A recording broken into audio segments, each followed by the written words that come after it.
studying the scriptures, and I guess this is also very relevant to young Christians, but also even people who've been Christians for a longer period of time, what are some of the basic context questions that you should ask when you're studying a particular passage of scripture?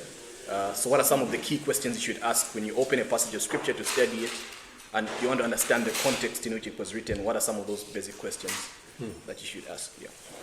So, context is very important. The Bible wasn't, we need to understand, the Bible wasn't written to you and to me. It was written for you and it was written for me, but it wasn't written to you and to me. Paul wrote to the church at Corinth, but it's for me.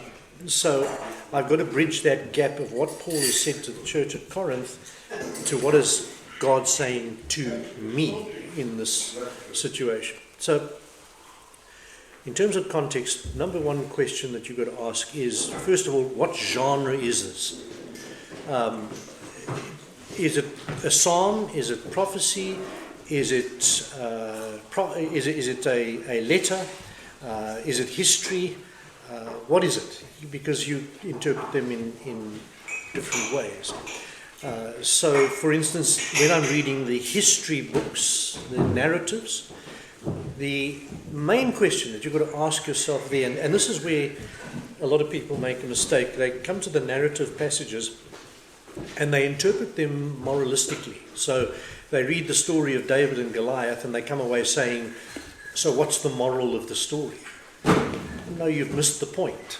What you should be asking is, how does this story fit into the big plan of God? How does it take the Bible story, the storyline of the Bible, how does it drive it along? A good example, Melchizedek, Genesis 14. Here he comes on the scene, out of nowhere, goes to nowhere. You know, what's all this about? So, but when you read it within the whole broad sweep of scripture, you can learn it. So, first, what is the genre?